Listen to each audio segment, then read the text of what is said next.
आ, नमस्कार आप सभी को 79th इंडिपेंडेंस डे की बहुत बहुत बधाई शुभकामनाएं। और जितने भी दर्शक देख रहे हैं उन सबको भी बहुत बहुत इस स्वतंत्रता दिवस की बधाई हो।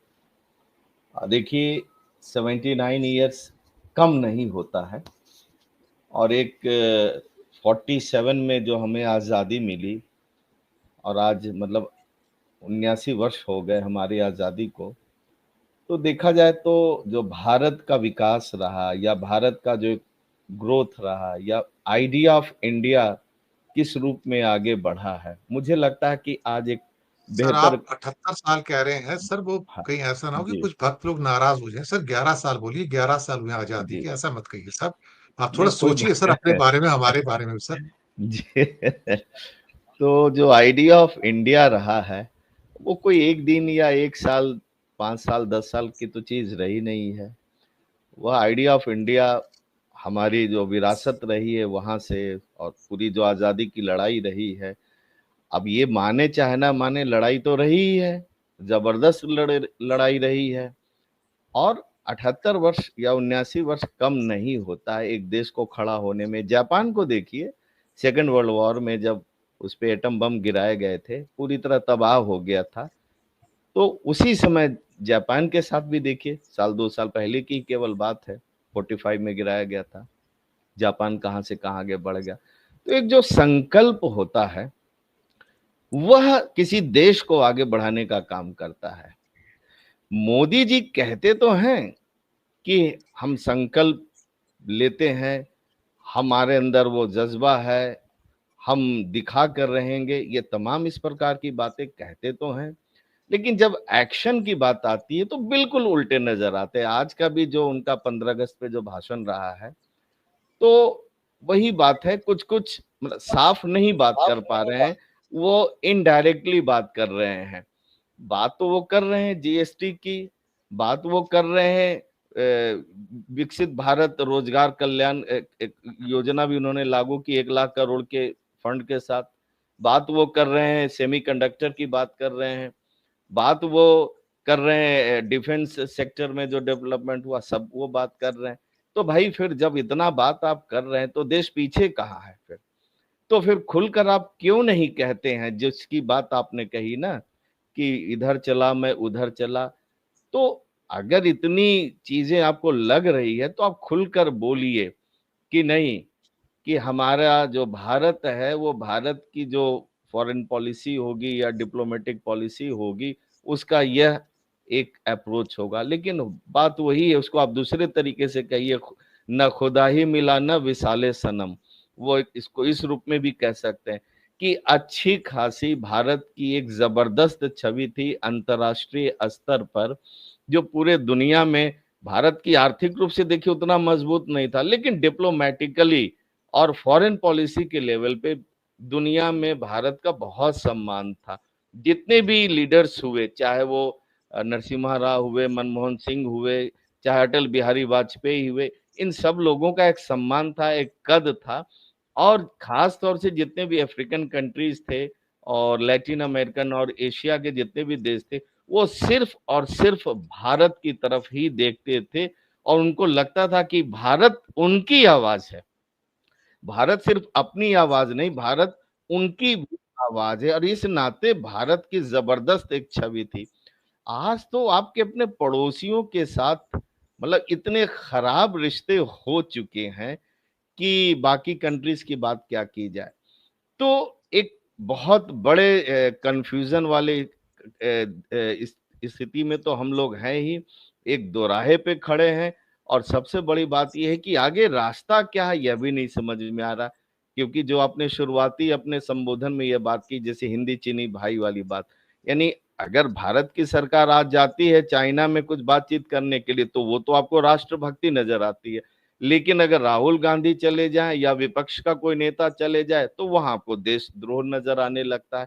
तो इस प्रकार के जो बाइफर्केशन है वो अच्छी चीज नहीं है, वो आपको अंदर से तोड़ने का काम करता है।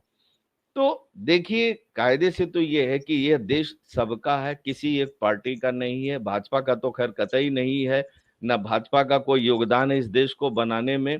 अगर योगदान है तो उन लोगों का है जो इस देश के लिए कुर्बान हो गए, तमाम सारे उन कांग्रेसी लोगों का योगदान है, तमाम और भी ऐसे लोग जो बिल्कुल गैर पॉलिटिकल थे उनका बहुत बड़ा योगदान है, जो इतिहास के पन्नों में कहीं नजर नहीं आते, उनका बड़ा योगदान है। गांधी का योगदान है, नेहरू का योगदान है, इन सब लोगों का योगदान है, भगत सिंह, चंद्रशेखर आजाद, इनका जबरदस्त योगदान है।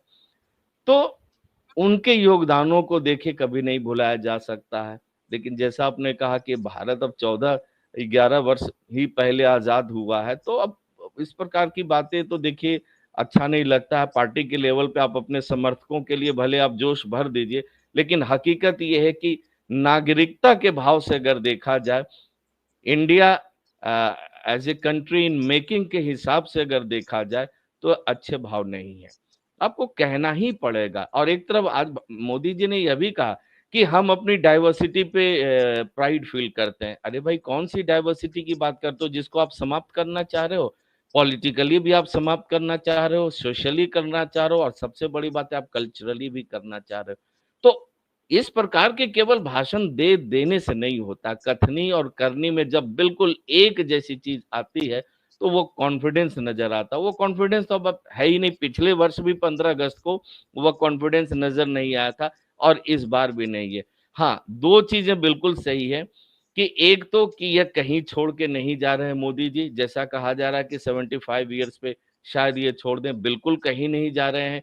दूसरी चीज, आरएसएस का इन्होंने नाम लिया 100 बरस, और दुनिया का सबसे बड़ा एनजीओ की बात इन्होंने की।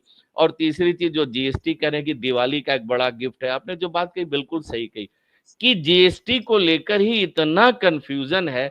सरकार शायद अपने लोभ को संवरण नहीं कर पा रही है, उसको लगता है कि ज्यादा से ज्यादा टैक्स ले लिया जाए, और कहती है कि हम लोगों को ज्यादा से ज्यादा टैक्स छूट देना चाहते हैं। कैसे आप देंगे? जो 8 प्रकार के ये जो टैक्सेज हैं, ये बहुत ज्यादा कंफ्यूजिंग है।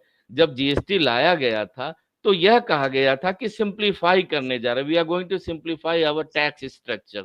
तमाम सारे टैक्सेस को हम एक जगह समाहित करेंगे और उसको 2 या 3 स्लैब में लाएंगे। ज्यादातर देशों में देखिए, जापान में आप देखिए, या जितने भी वेस्टर्न कंट्री में जो जीएसटी का जो स्लैब है वो 2 ही है, शायद कहीं कहीं पे 3 है। भारत वही स्थिति है कि जितना हम देना नहीं चाहते उससे ज्यादा ले लेना चाहते हैं।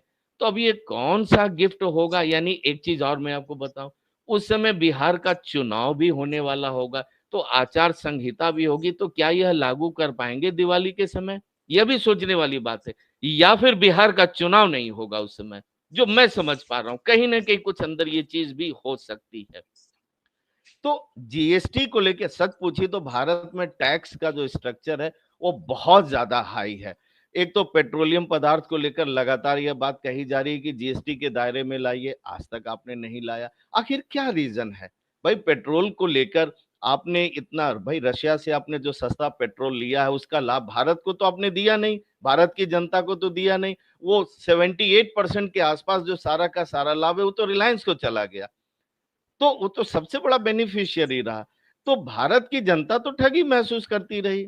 दूसरी चीज कि अगर आपको रशिया के साथ संबंध रखना है और अमेरिका के साथ रखना है तो आपको तय करना पड़ेगा। जो कोल्ड वॉर की जो पॉलिटिक्स थी, जिस समय पूरे दुनिया दो धड़े में विभक्त था, फिर भी भारत ने एक अपनी इंडिपेंडेंट पॉलिसी अपनाई थी। निर्गुट आंदोलन की जो बात हुई है, तो वह पॉलिसी, मतलब हालांकि उसको इमोरल कहता था, अमेरिका जो है उसको इमोरल कहता था कि non alignment is nothing but an immoral policy in international politics. तो ये इमोरल पॉलिसी, मतलब इस प्रकार से कहने के बावजूद भारत हमेशा अडिग रहा। आज आपकी स्थिति क्या है कि आप केवल एक पिछलग्गू राष्ट्र बनकर रह गए हैं। आपके नेतृत्व को कोई छोटा सा देश भी नहीं मानना चाह रहा है। फिर आप कैसे विश्व गुरु की संकल्पना के साथ आगे बढ़ेंगे? सच तो यह कि इतना पाखंड आ गया है। उस पाखंड के सारे दुनिया के लीडर्स जान चुके हैं कि मोदी जी जो कह रहे हैं वो केवल पाखंड वाली बात कर रहे हैं। उसके पीछे जन कल्याण, मानव कल्याण और विश्व कल्याण वाली कोई बात नहीं है। यह एक सबसे बड़ा रीजन है। और इस नाते भारत को एक बार देखना पड़ेगा, समझना पड़ेगा, इंट्रोस्पेक्शन करना पड़ेगा कि where we are heading towards. और वो आपकी बात बिल्कुल सही है कि मैं इधर चला और उधर चला और अंत में विनय ठाकुर की जी बात कि मैं फिसल गया। तो यही बात है। जी, जी। Thank you.